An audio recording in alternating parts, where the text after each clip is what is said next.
tous ces documents se retrouvant rassemblés en un lieu unique, ils ont commencé à être étudiés à ce moment-là. Et ça a facilité les études historiographiques par la suite. Pierre Mollier me le disait lui-même il n'y a pas si longtemps. Deuxièmement, les nazis, s'étant emparés de nombreux documents maçonniques en France et ailleurs, les ont emportés avec eux. Ensuite, les Russes les ont pris, et maintenant tous ces documents reviennent pour la plus grande satisfaction des historiens actuels, qui sont infiniment plus sérieux qu'ils étaient dans les années 30, parce que Pierre Mollier, expert en la matière, me disait dans les années 30, les maçons se foutaient éperdument de leur passé. Il parlait du Grand Orient, qui sont d'obédience. Bon, il est grand. Pour ceux qui ne savent pas, il est bibliothécaire et archiviste du Grand Orient de France. Et puis, un autre effet collatéral que je trouve peut-être plus important pour notre sujet, c'est celui-ci. C'est qu'un peu comme pendant la guerre de 14, dans les rangs de la France libre, autour du général de Gaulle, se trouvaient à la fois des maçons, des anti-maçons, des juifs, des antisémites, des royalistes, des républicains.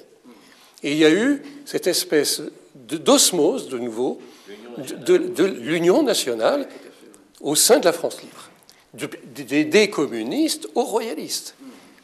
Et ça a complètement changé la mentalité, la psychologie de la situation après la guerre. Est-ce que ça l'a changé vis-à-vis de la chrétienté? Je pense, alors moi je ne parle pas pour ma boutique, mais je parle pour celle de Jean-Marc, des jésuites se sont dévoués à faire en sorte que ces liens se rétablissent. Alors il y a eu le père Berthelot, qui a été en relation avec le grand maître de la Grande Loge de France, justement, qui était le Grammont à l'époque, je ne sais plus. Ouais, voilà. Ensuite, le père Riquet, qui a beaucoup fait, et qui a réussi à convaincre le président de l'époque de la Congrégation pour la doctrine de la foi, le cardinal Sepper, de supprimer dans le droit canon, le code de droit canon, l'excommunication explicite des jésuites. Et il a réussi, des francs-maçons. Et il a réussi. Et donc, dans le nouveau code de droit canon, il n'y a pas d'excommunication explicite des francs-maçons en tant que tels.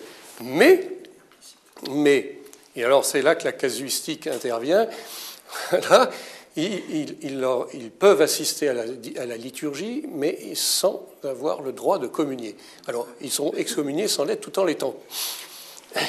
Le père Benimeli, qu'on citait tout à l'heure, d'ailleurs a fait un commentaire, je dois dire, au vitriol de cette disposition. Je crois que c'est dans le numéro 25 ou 35 des cahiers de Villard de Honnecourt. On peut trouver ça, je l'ai traduit aussi. Et voilà, maintenant, les choses en sont là.